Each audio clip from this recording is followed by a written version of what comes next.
capítulo 2, versículo 13.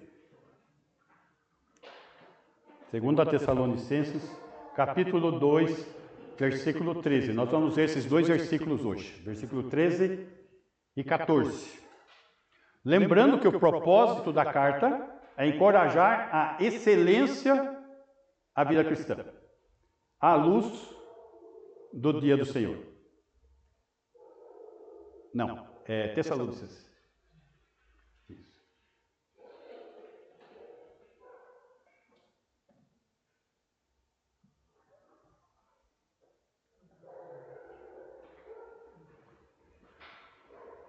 Entretanto, devemos sempre dar graças a Deus por vós, irmãos amados pelo Senhor, porque Deus vos escolheu desde o princípio para a salvação, pela santificação do Espírito e fé na verdade. Notem que aqui eu já coloquei as divisões. Deus os escolheu, Deus os separou, que é a santificação, Deus os chamou e Deus os glorifica, que está no versículo 14. Mas vamos trabalhar aqui. Entretanto é um conector, está conectando a última exposição. Então, após nós esclarecermos a vinda do Senhor, o erro que eles estavam incorrendo quanto ao dia do Senhor, e compreenderem a promessa que o Senhor fez para nós, a igreja, uma promessa de livramento e juízo que será derramado sobre os incrédulos e os ímpios. Então, esse entretanto está conectando a essas informações que nós vimos anteriormente: arrebatamento, aparição do homem na iniquidade e afastamento daquele que restringe, o Espírito Santo. Devemos sempre dar graças a Deus por vós. Devemos sempre dar graças a Deus por vós, irmãos amados pelo Senhor. Notem que aqui eu fechei uma chave. Amados pelo Senhor. Por que são amados? Por que somos amados pelo Senhor? Notem que o tema, o apóstolo está falando de profecia. E agora ele está vindo para a vida cristã prática. Da profecia para a vida cristã prática. Buscando a excelência, que é encorajar a excelência da vida cristã. Então, esse é o alvo. Então, ele passa do aspecto negativo, as mentiras de Satanás, para o aspecto positivo, a verdade de Deus. Ele passa da doutrina profética, que muitos acham inúteis. Interessante que por várias vezes eu apresentei material para pastores. Não quero saber dessas coisas, não. Para mim está bom, só salvação. Aí, acha que é inútil, né? Está na Bíblia. Para ações de graças e oração. Então, a ênfase de Paulo é sobre a verdade da palavra de Deus em contraste com a grande mentira de Satanás. Tem um contraste aqui. Por que a mentira de Satanás? Porque o anticristo, ele tinha recebido todo o poder de Satanás para realizar o que ele tinha realizado. Então era a verdade de Deus contra a mentira de Satanás. E Satanás, ele estabelece a sua mentira como? Usando o homem. Usando o homem. O homem, por quê? Porque o homem é um alicerce fraco, frágil, para a fé verdadeira. E precisamos de excelência na vida cristã. Como a fé que teme, uma fé que treme diante da palavra de Deus, abandonando seus achismos. O interessante é isto. Eu estava no Nordeste, certa ocasião, e eu percebi que todos os argumentos eram eu acho.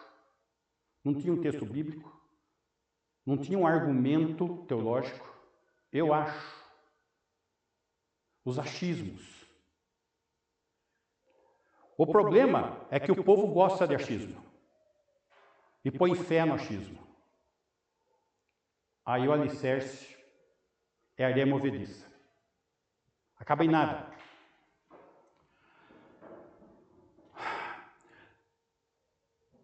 Agora, o que acontece com as pessoas? Elas deixam de ser ensináveis. Eu já tinha visto uma pessoa aqui, meu filho também me falou, uma pessoa lá na Hungria, quando ele fez o curso, que quando chegou no estudo de Romanos 11, o aluno saiu, e daqui também saiu da sala de aula. Por quê? Porque o texto ia falar de algo que ele não crê, que ele não aceita, mas está lá no texto. Então, em vez dele olhar o texto, gerar fé na vida dele através daquele texto, ele prefere não assistir à aula. Só que essa moda está pegando expansão. É uma moda que... interessante. O meu filho deu uma definição interessante para o pessoal que está preparando para ser pastor. É a moda do preguiçoso. Por quê? Porque, meus irmãos, é muito mais fácil você fazer uma exposição rápida e curta e objetiva do que você acha. E não do que o texto está falando, que você tem que fazer uma pesquisa longa, detalhada, muitos textos, e no contexto de cada texto, para não falar bobagem. Então, essa é a postura do preguiçoso, do pastor preguiçoso. Isso daí está cheio no seminário, gente. Os seminários estão desse jeito, carregados disso. Só que agora já está enchendo de professores do mesmo estilo. Então, prepare-se, porque vai sair das faculdades teológicas. E essas pessoas que colocam os seus achismos, lá em Efésios esclarece muito. São achismos que eles colocam com artimanha, com astúcia, para manter em pé seu erro. É só nós vermos as diversidades de igrejas e de ensinos, mas a Bíblia é a verdade, é a palavra de Deus. A verdade é uma só. Não são essa variedade que está aí fora. A verdade é uma. E o que vai estabelecer a verdade? O texto bíblico. Por isso a necessidade de estudar ele detalhadamente. Na última exposição, nós vimos aspectos da literatura, da estrutura literária do texto, que era quiasmo, e vimos questões léxicas, o sentido de cada palavra, para chegar numa definição, num entendimento concreto, objetivo, claro, do que é de fato. Mas, esses irmãos, no caso da Tessalônica, eles tiveram temor e tremor diante da palavra, demonstrando serem amados pelo Senhor. Devemos sempre dar graças a Deus por vós, irmãos, amados pelo Senhor. Não é que crente não erra. Não é que crente pode entender errado um texto. Era o que tinha acontecido. Mas crente tem que se submeter à palavra de Deus. Então, tem que ir lá, verificar, olhar os argumentos para pôr uma fé genuína. Mas o que aconteceu logo lá no início? Já vimos isso. 1 Tessalonicenses 1:3.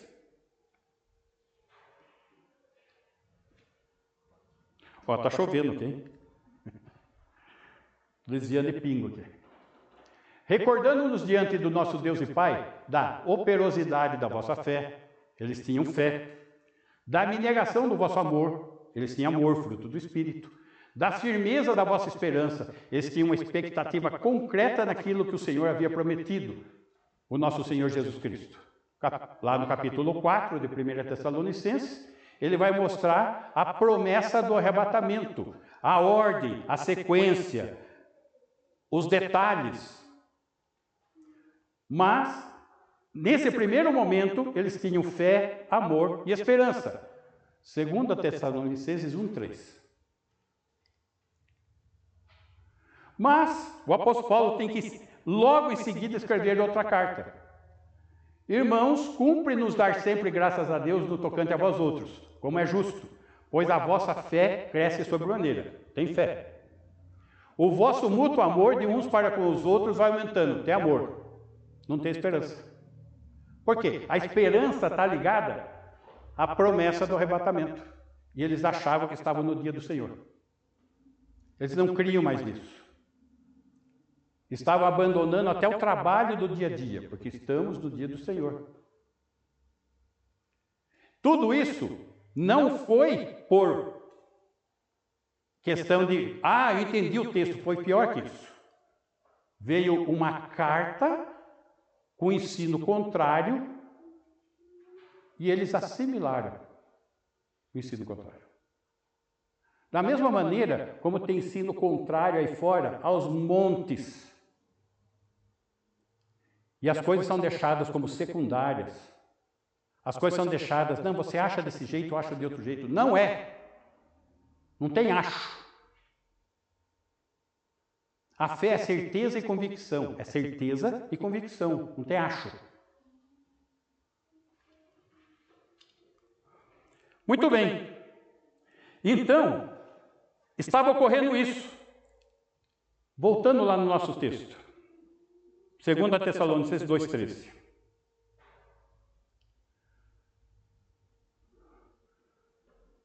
Porque Deus vos escolheu desde o princípio para a salvação. Deus os escolheu. Será que Deus escolheu só eles? Ou nos escolheu?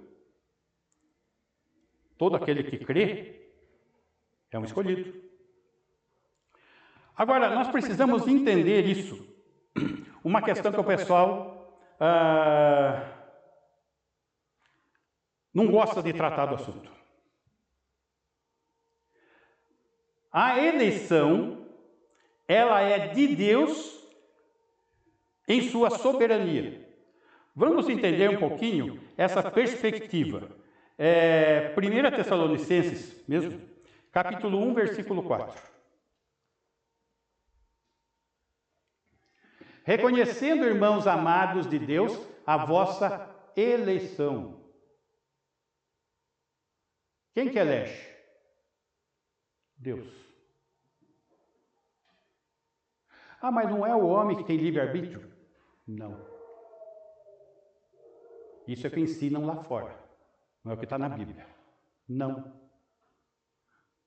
O que a Bíblia fala, que o homem está morto espiritualmente, separado de Deus e é escravo do pecado. Ele não tem arbítrio. O arbítrio, ele só vem a possuir isso depois que nasce de novo. Depois que ele é conectado em comunhão a Deus novamente. Aí ele tem um arbítrio. Sim, de obedecer ou pecar. Mas na condição anterior do homem natural, não existe arbítrio, ele é escravo do pecado. Um morto espiritual, não existe arbítrio.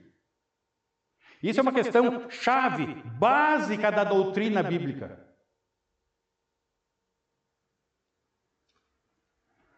Quando a vida está perdido, de repente ele resolve pedir o corpo de Jesus. Não foi um arbítrio? Não. Porque a Bíblia afirma categoricamente, não há quem busque a Deus, não há nenhum sequer.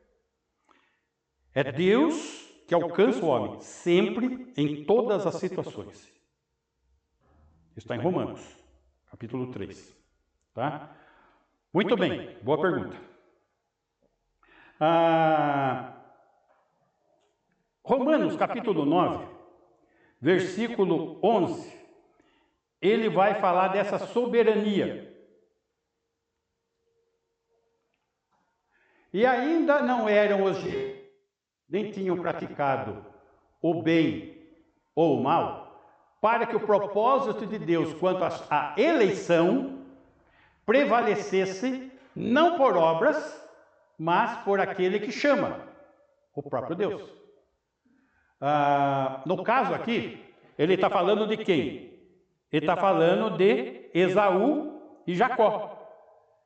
Deus escolheu Jacó e não escolheu Esaú. Versículo 14. Que diremos, pois? A injustiça da parte de Deus de fazer isso? De modo nenhum. De modo nenhum. Versículo 20. Quem és tu, ó homem, para discutires com Deus? Porventura pode o objeto perguntar a quem o fez, por que me fizeste assim? Interessante, que há muito tempo eu venho dando aulas. E é comum, numa classe de aula, alguns alunos, nesta aula, se rebelar. E rebelar, sim, de ficar nervosinho, alterar a voz. Porque eles julgam Deus. Deus está sendo injusto. Não é dessa maneira. Não é dessa maneira que você está falando. Eu não estou falando, estou lendo. Está na Bíblia. Se está na Bíblia, eu devo crer. Eu não devo contestar. Quem és tu, ó homem, para discutires com Deus? Então, essa é a primeira questão. O exercício da soberania de Deus. Um dos atributos de Deus, ele é o quê? Soberano. E soberania é isso. Mas não é só isso. Vamos trabalhar um pouquinho mais.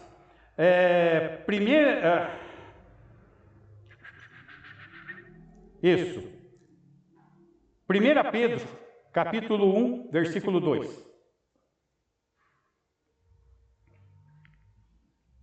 Eleitos segundo a presciência de Deus Pai, em santificação do Espírito, para a obediência e a aspersão do sangue de Jesus Cristo, graça e paz vos sejam multiplicadas.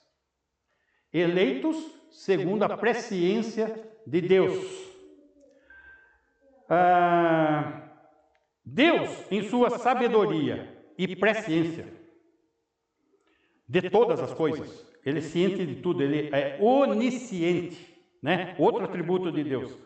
Não se tratando de uma antevisão passiva, não é uma antevisão passiva das coisas, mas da consciência ativa do que tudo vai acontecer. Ele escolheu para a salvação mediante a obra de Cristo e a iluminação do Espírito Santo. Esse aspecto é um aspecto interessante. A presciência. Nós, muitas vezes, queremos julgar Deus, tendo como referência o homem, a inteligência do homem, a capacidade do homem, o julgamento do homem. Mas Deus não é o homem. Nós não podemos humanizar Deus, ele é muito maior do que isso.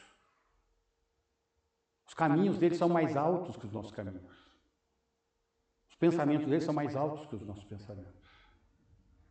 Nós temos que reconhecer a grandeza dele. Esse é o ponto. Temos que nos render ao Senhor. Notem que as outras doutrinas, na verdade, elas não se rendem àquilo que Deus é. Deixam de lado os seus atributos. Na aula passada, eu falei a respeito que alguns que seguem a nossa base de doutrina prestam um desserviço para as doutrinas bíblicas. Como? Dizendo que quando o Espírito Santo for tirado da terra, o anticristo vai poder agir. Meus irmãos, o Espírito Santo é Deus. Deus é onipresente. Então, na verdade, ele não pode ser tirado, porque ele é onipresente. O que pode é concluir aquele ministério específico para com a igreja, o corpo de Cristo, a habitação do corpo de Cristo. Porque a igreja está sendo arrebatada. Ele está cumprindo o ministério. Mas esse ministério corporativo, ele não está deixando de existir aqui na terra, que é o que muitos pregam. Está errado. Por quê? Porque o Espírito Santo é onipresente. Nós vimos textos que falam da multidão de convertidos. Como que essa multidão de convertidos vão se converter na tribulação se não for pela iluminação do Espírito Santo para eles aceitarem o Evangelho da salvação? Então, o Espírito Santo tem um papel, sim. O que ele deixou de ter é o papel corporativo da igreja, habitar no corpo de Cristo. Colocar o crente ali, habitar no crente. Então, percebam, nós temos que raciocinar com as definições das doutrinas bíblicas. Senão nós vamos contradizer o ensino bíblico. Muito bem. Efésios, capítulo 1, versículo 3.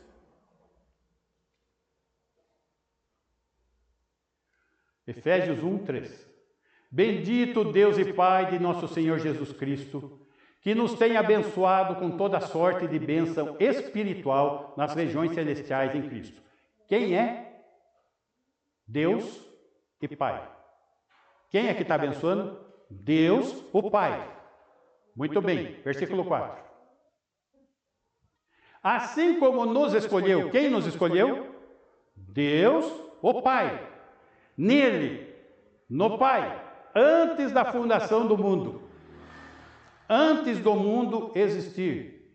Deus é eterno, ele não está limitado ao tempo. Deus é soberano. Deus é onisciente.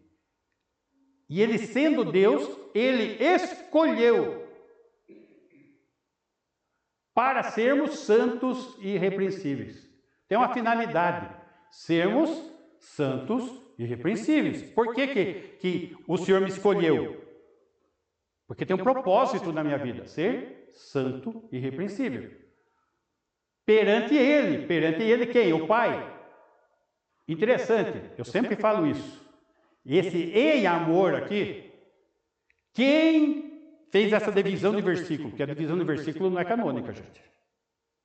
É alguém que não aceitava essa base doutrinária.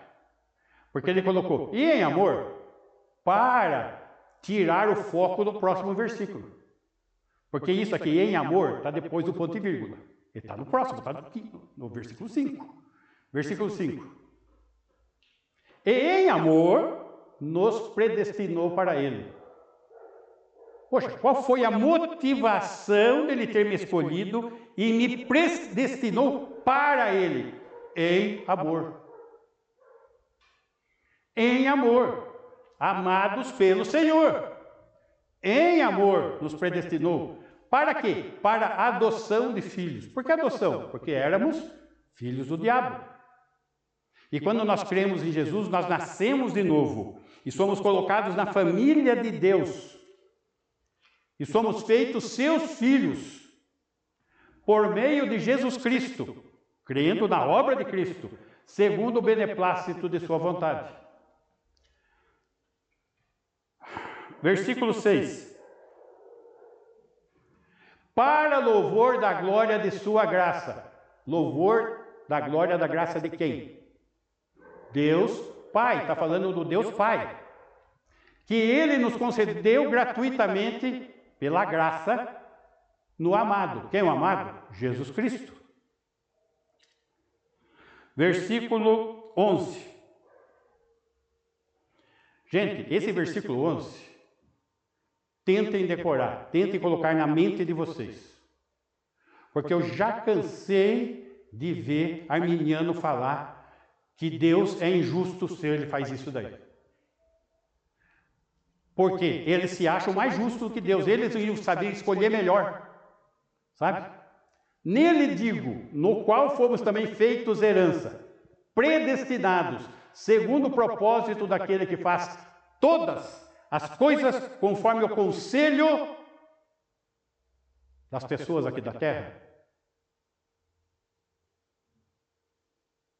Dos irmãos arminianos?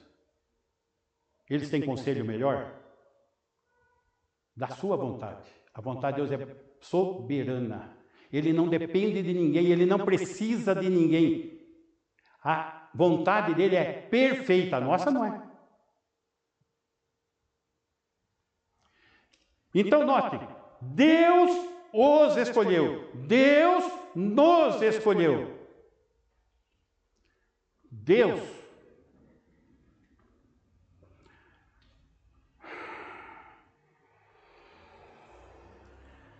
Deus, em seu amor abençoador, em amor, de antemão nos escolheu, nos predestinou, com base em sua perfeita vontade, para louvor da sua glória.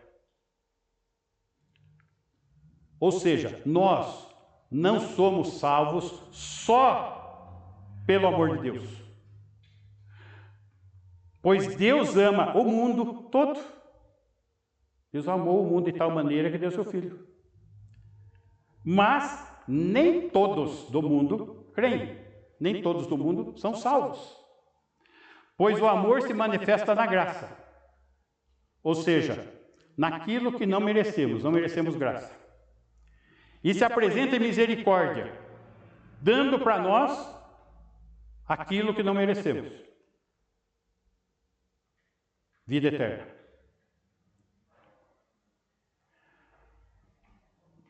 Voltando ao nosso texto lá, 2 Tessalonicenses 2, 13.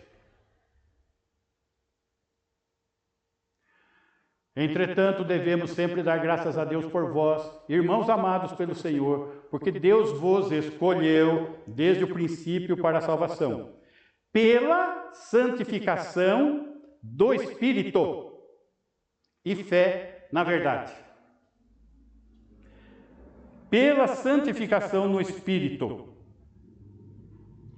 Santificação quer dizer separação. Santo quer dizer separado. Então Deus os separou. Deus nos separou. Deus os separou. Note, ele escolheu e ele separou. Tá? Que é santificação. Ele nos separou como? Pela obra do Espírito Santo, de conduzir o incrédulo à fé em Cristo, convencendo do pecado de não crer em Cristo. Qual que é o pecado? Lembra que eu sempre falo, qual que é o primeiro pecado que o homem cometeu?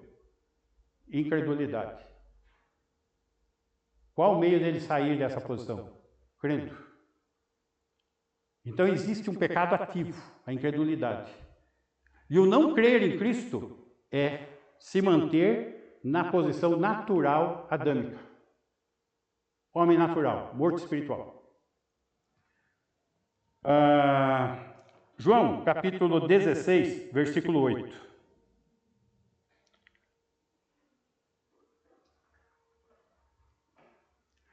Quando ele vier, o Espírito Santo, convencerá o mundo do pecado, da justiça e do juízo. Note, aqui está um ministério de separação pelo Espírito, tá? E ele vai convencer do pecado. Ou seja, qual a condição do homem natural? Não crer em Cristo. Ele vai convencer a pessoa a crer. Da justiça. Por que da justiça? Porque o sacrifício de Jesus foi aceito pelo Pai. Ele ressuscitou. Ele ascendeu aos céus. Do juízo. Que juízo? Esse juízo que há de vir, que está sendo falado aqui. E o fato do Espírito Santo estar aqui comprova a derrota de Satanás na cruz. Como assim?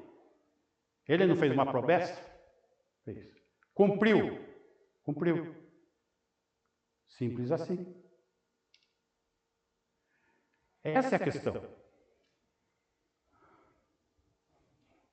Deus o separou. Versículo 14.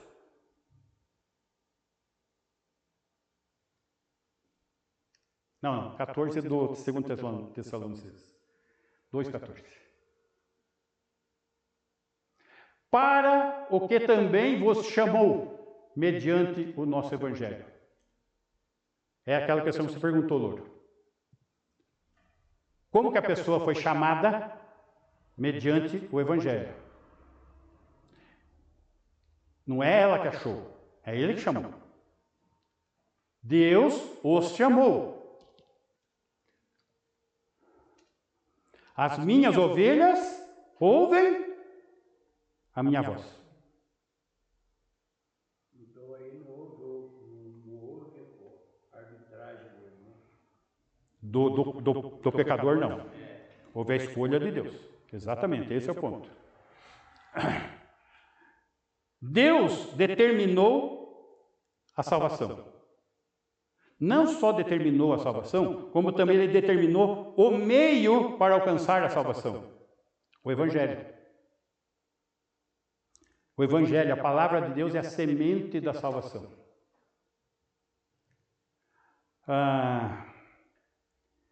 Eu vi uma campanha de evangelismo e fiquei abobado com ela. Eles faziam truques circenses e malabarismo na praça. Mas eu não vi versículo nenhum, eu não vi o evangelho ser pregado. Simplesmente um convencimento emocional, intelectual, com uma ilustração secular, artística. E nenhuma daquelas decisões que eu vi na praça, eu vi ir para a igreja, levar Cristo a sério. Nada. O pessoal está substituindo o Evangelho de Cristo. Precisa muito cuidado com isso. Muito cuidado, porque tem certos eventos e certas coisas que acontecem que você tem que olhar se o Evangelho está ali. Porque se não tiver, é truque circense. Precisamos estar muito conscientes disso.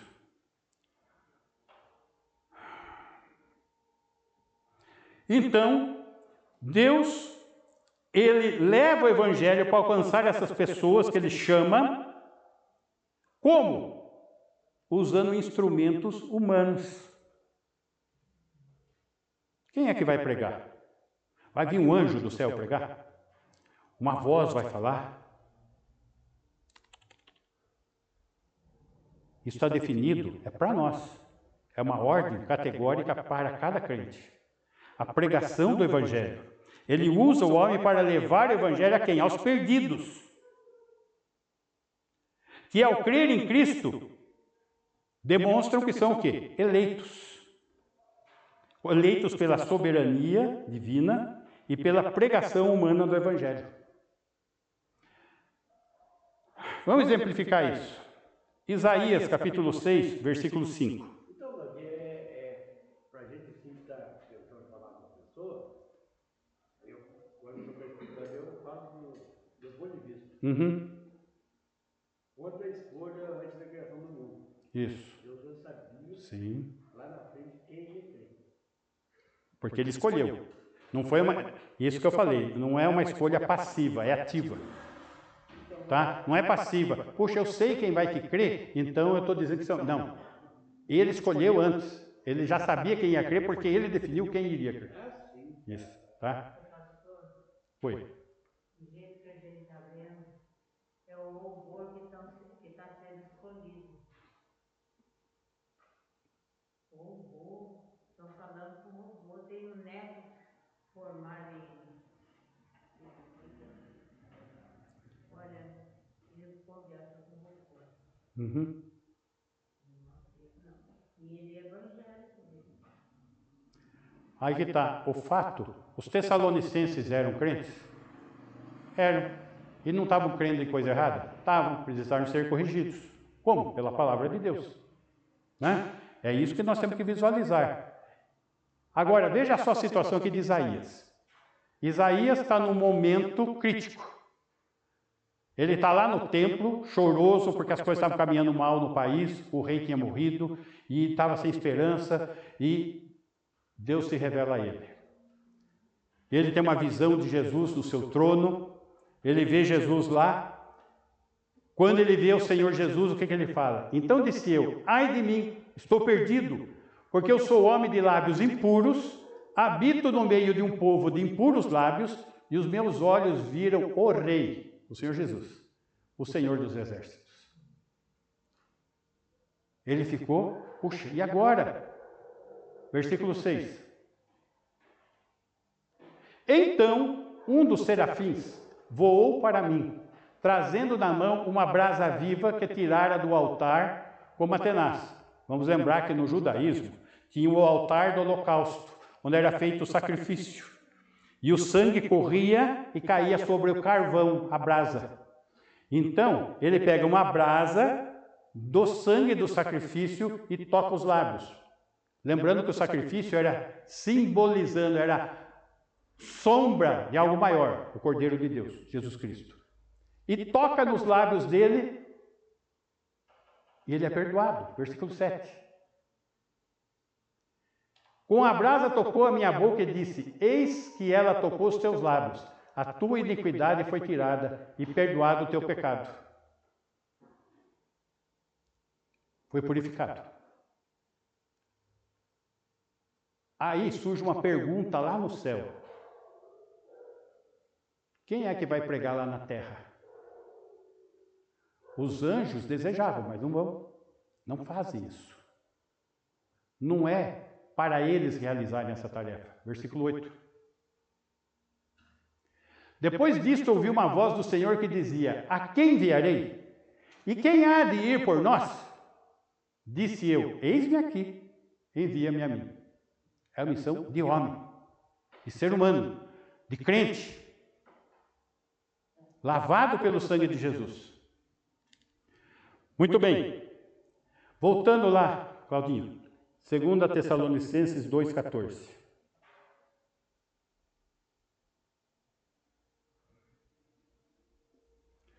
Para alcançardes a glória de nosso Senhor Jesus Cristo. Deus os glorifica.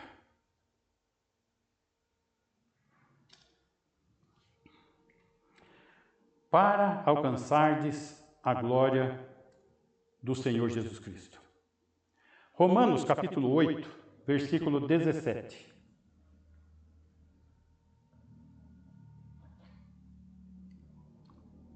Ora, se somos filhos, somos também herdeiros. Herdeiros de Deus, co-herdeiros com Cristo, se com Ele sofremos, também com Ele seremos glorificados. Neste mundo passareis por aflições, mas tende bom ânimo, eu venci o mundo. Seremos glorificados. Deus os glorifica. Versículo 18. Porque para mim tenho por certo que os sofrimentos do tempo presente, aqui, não podem ser comparados com a glória a ser revelada em nós. Jesus é o noivo. A igreja é a noiva. A glória do noivo vai ser revelada na noiva. Vamos entender isso aí.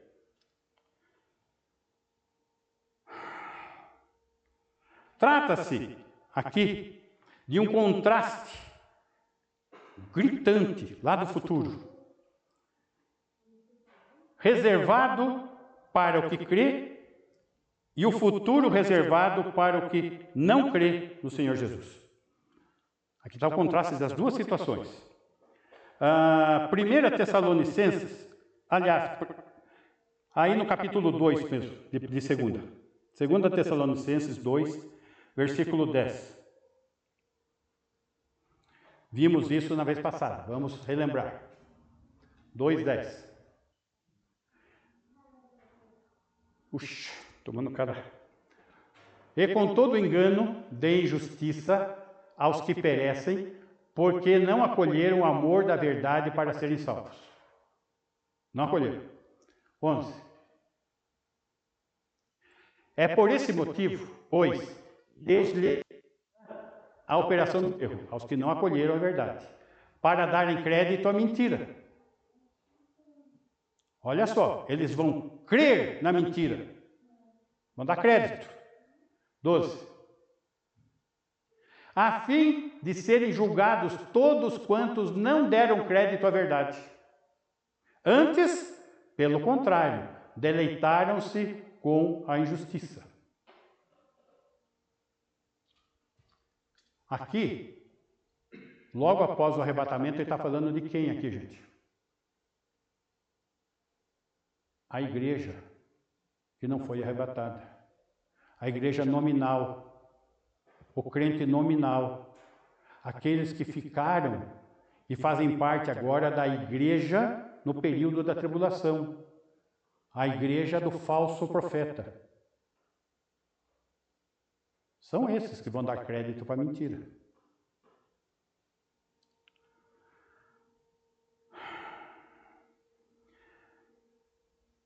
Ainda em 2 Tessalonicenses, capítulo 1, versículo 9.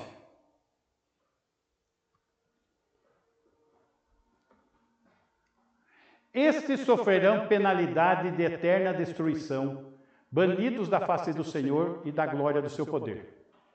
Os que não creem, os que vão dar crédito à mentira, os que não creem hoje, os que dão crédito à mentira hoje.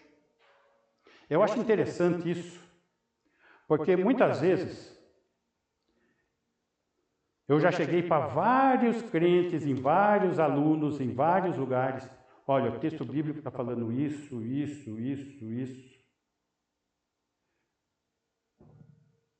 Mas não vale o que está no texto bíblico. Vale o que ele ouviu, vale a experiência que ele teve, os sinais, as maravilhas, e não o texto bíblico. E as igrejas estão repletas de pessoas assim. É esse o futuro. É esse o futuro. Versículo 10.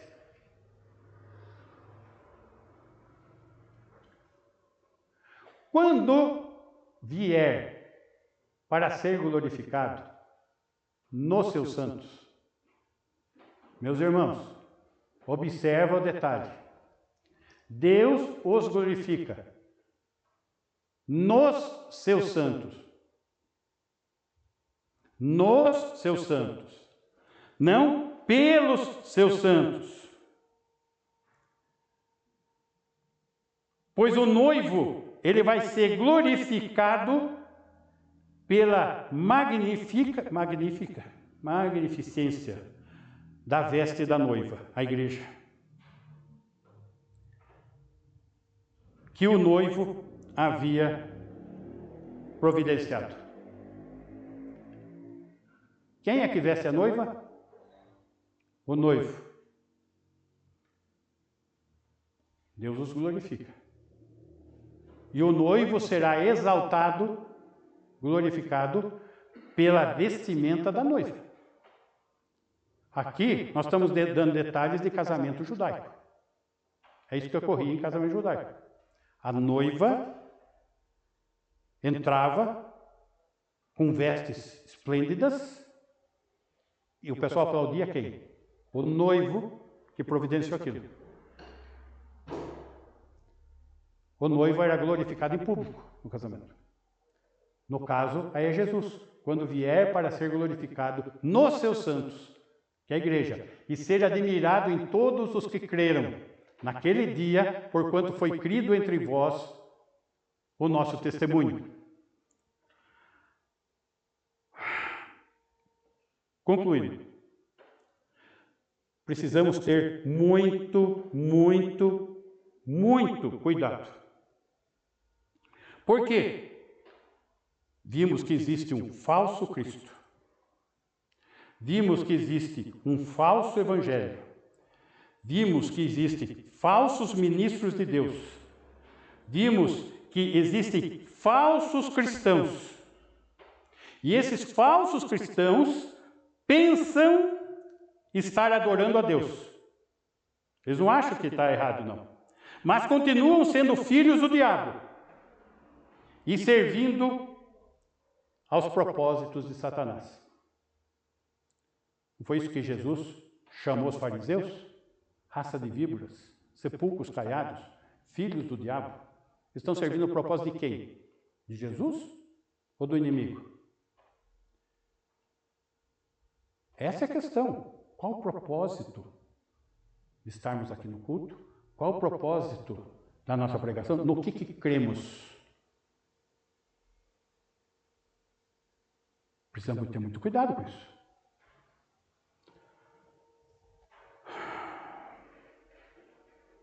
Deus os escolheu. Deus os separou. Deus os chamou. Deus os glorifica. Porque são amados por Ele. Por essa razão. Não existe mérito. É a ação do amor de Deus, da sua soberania, da sua vontade, da sua escolha, da sua decisão. É isso. Só que nós temos que garimpar, porque nós somos os proclamadores desse Evangelho. E garimpar para encontrarmos as ovelhas perdidas.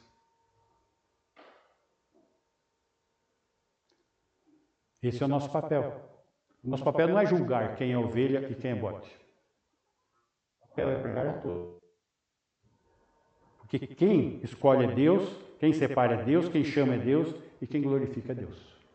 Uma ação do seu amor. Percebam, aqui são questões práticas, sem deixar de ser teológicas. É pura doutrina. Não tem como exercitar uma vida cristã sem entender a Bíblia. Não tem como praticar um cristianismo ignorante. Quer crescer? Conheça a palavra de Deus. Quer estar dentro da vontade de Deus? Conheça a palavra de Deus. Quer glorificar a Deus? Conheça a palavra de Deus. Quer servir a Deus? Conheça a palavra de Deus. A fonte da salvação e da fé é e continua sendo a palavra de Deus e a ação benigna do seu Espírito Santo. Ok? Amém. Davi, quanto à não pregação da mulher, é suficiente 1 Timóteo 2,12? É o suficiente. É o suficiente porque ela está baseada no texto de Gênesis.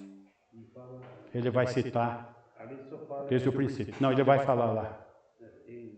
Ele vai citar a situação que a mulher pecou, tudo mais.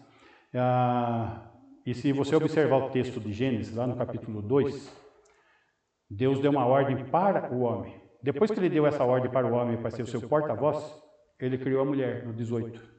Não, estou dizendo assim, 1 Timóteo 2,12, você estava lendo hoje, é só ali que fala? Não, tem outros textos, mas o texto mais objetivo para a igreja é esse aí. Tá? É o suficiente. Lembrando que a pregação do Evangelho não tem que ser de púlpito. Tá? A pregação do Evangelho é individual. Pode pregar a pregação do Evangelho aqui? Pode. Mas essa não é a finalidade principal da igreja. A finalidade principal da igreja é conduzir os crentes à maturidade cristã, ao crescimento, à excelência na vida cristã. Esse é o papel principal da igreja. Porque depois do combate ao sucessor, eu cito 1 Timóteo 2,12. Isso. Aquele trecho inteiro ali. Tá? Ok, irmãos, vamos orar?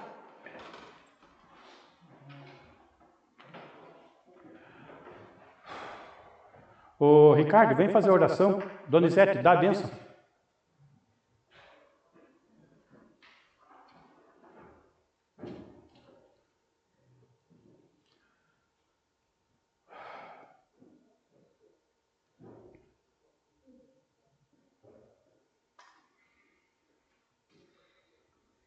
Vamos lá.